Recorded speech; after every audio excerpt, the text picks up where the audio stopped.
প্রচণ্ড গরম, বাচ্চাদের বাইরে নিয়ে আসা একটু ঝামেলা আছে, তারপরে ওদেরও শারীরিক সমস্যা হতে পারে। ভ্রান্তির ভিতরে থাকছে যে আজকে খোলা কালকে বন্ধ, লেখাপড়ার দিকে তাদের মনোযোগই থাকছে না।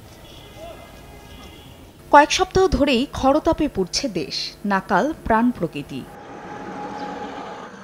এ অবস্থায় ক্ষুদে শিক্ষার্থীদের কথা মাথায় রেখে রোববার রাতে একদিনের জন্য খুলনা, চুয়াডাঙ্গা, যশোর ও রাজশাহী সহ ৫ জেলার মাধ্যমিক স্কুল, মাদ্রাসা ও কলেজ বন্ধের ঘোষণা দেয় শিক্ষা মন্ত্রণালয়। কিন্তু এ সংক্রান্ত কোনো নোটিশ জারি না হওয়ায় অভিভাবকদের কাছে অজানা ছিল তথ্যটি।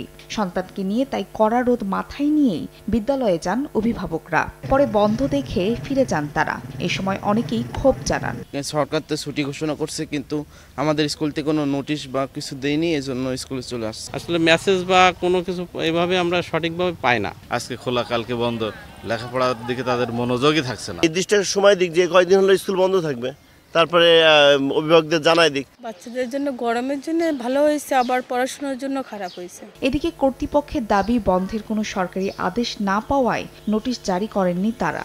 রাত আনুমানিক 9-10টার দিকে খবরটা পেয়েছি টিভির মাধ্যমে, কিন্তু জিও না পাওয়ার কারণে আমরা ছাত্রদেরকে মেসেজ বা ফেসবুকের মাধ্যমে জানাতে পারিনি। তো যেহেতু সবাই সচেতন আছে, আমরা মনে করি সেই হিসেবে সিদ্ধান্ত নিয়ে জনগণ, সম্মানিত অভিভাবকগণ তাদের ছাত্রদের পাঠাননি। 2-1 আইসে, আমরা তাদের বলতে চাই ক্লাস হবে না।